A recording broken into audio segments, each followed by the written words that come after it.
Injil Lukas hari ini itu memang tidak mudah pertama-tama kita itu mengerti dan memahami.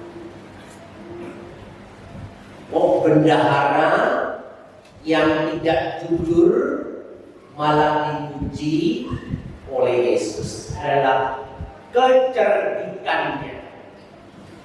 Maka dikatakan anak-anak kegelapan itu lebih cerdik daripada anak-anak terang. Jadi yang dipuji adalah kecerdikannya. Seorang bendahara pada zaman Yesus itu sebenarnya dia diupah dari nilai transaksi yang dibuat, dan dia bisa mengambil haknya dari situ. Tadi dikatakan bendahara itu dipecat dari pekerjaannya. Dia hanya punya kemampuan sebagai bendahara. Dia tidak kuat mencangkul, malu juga mengemis, dan pekerjaan lain dia tidak bisa.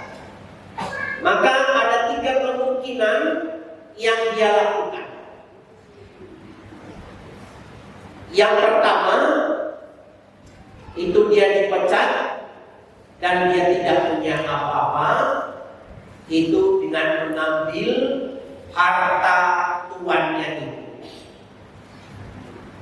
Kalau dia mengambil harta tuannya, apa yang terjadi? Dia pasti ditangkap dan masuk penjara. Itu dia tidak lakukan. Kalau dia mengambil harta tuannya, membawa lari, dia pasti ditangkap dan masuk penjara. Yang kedua, dia bisa menghapus utang orang yang berutang pada tuannya. Tapi itu juga dia tidak lakukan, karena yang bisa menghapus itu adalah hak tuannya. Dia tidak melakukan itu, artinya orang yang berutang itu dihapus utangnya. Tapi dia tidak melakukan itu karena itu bukan haknya. Yang dia lakukan itu yang ketiga, yang tadi dipuji oleh Yesus, yaitu dia mengambil haknya. Dia berarti 100 tadi menjadi 80, yang 100 jadi 50 dan lain sebagainya. Itu haknya. 20, 50 itu adalah haknya. Dia mengambil haknya dan memberikan itu kepada orang yang berutang. Berarti dia berbuat kasih kepada orang yang berutang kepada tuannya. Dia menunjukkan di sini, lihat di sini kecerdikannya itu, dia berbuat kasih kepada orang yang berutang kepada tuannya. Dia tidak mengambil haknya itu, memang haknya, tetapi dia menghapus itu dan memberikan surat utang yang memang itu setelah dikurangi dari haknya.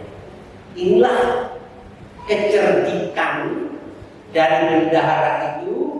Dia tidak melakukan tindakan melanggar hukum, mengambil hak orang lain, malah berbuat kasih dengan menghapus hutang-hutang dari orang yang berhutang pada tuannya.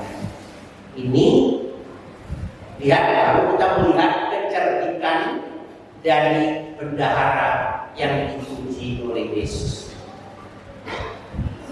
Nah, Yesus mengatakan hari ini, kamu tidak bisa mengabdi kepada Mammon dan kepada Allah.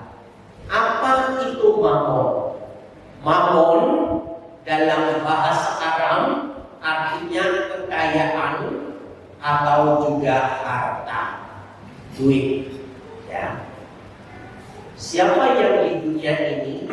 yang tidak memerlukan duit.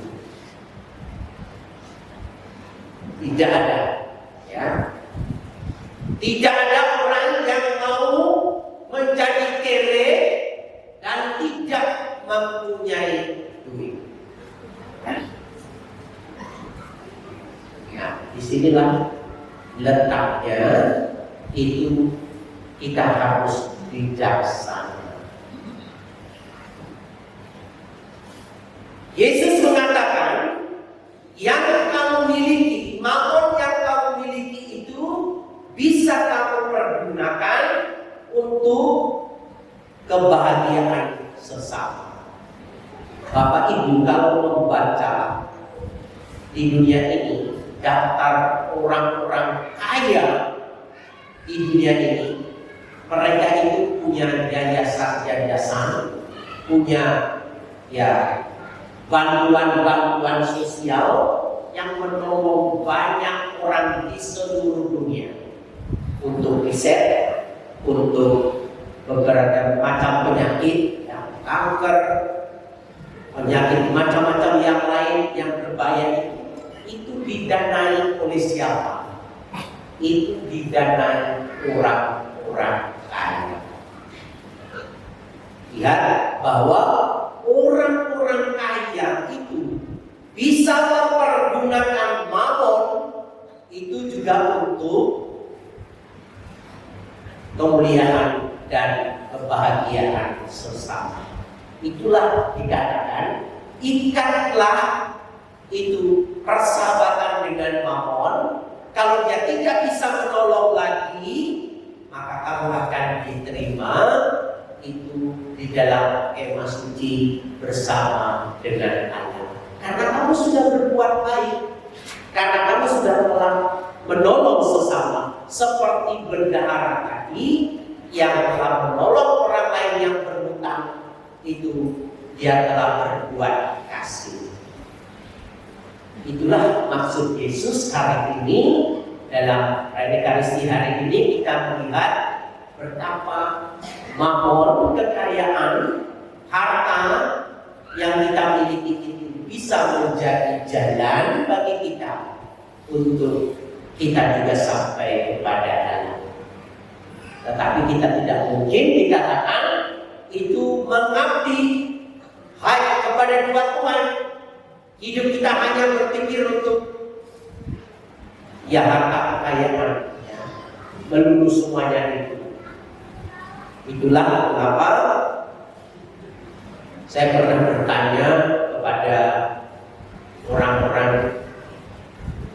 yang sangat kaya karena Burung Balik, ya, beberapa tahun yang lalu di mana-mana itu sangat besar. Orang itu mendapatkan uang dari dari sarang Burung Balik. Saya tanya, kenapa kamu yang punya sekian banyak burung balik itu setiap panen kamu selalu berbagi?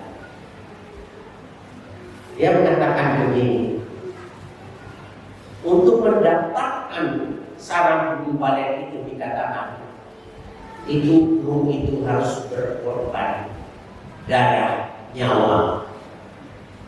Oleh karena itu, kalau saya makan sendiri, segala macam penyakit dan penderitaan itu hanya untuk saya sendiri.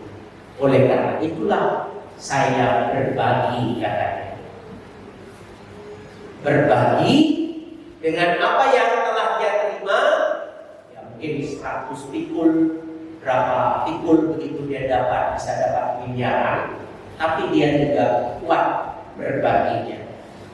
Dia sehat-sehat saja, orangnya happy-happy saja. Ternyata itu, ya. Dan setelah saya renungkan apa sabda Tuhan pada ini, ikatlah itu persahabatan dengan mamon, tetapi kalau dia tidak bisa menolong lagi, kamu akan diterima di kemah Allah yang abadi. Artinya bahwa kita tidak mungkin mengabdi kepada dua Tuhan, tetapi kita mengabdi kepada Allah lewat mamon yang kita miliki menjadi sarana saluran rahmat yang kita bisa berbagi dengan sesama kita.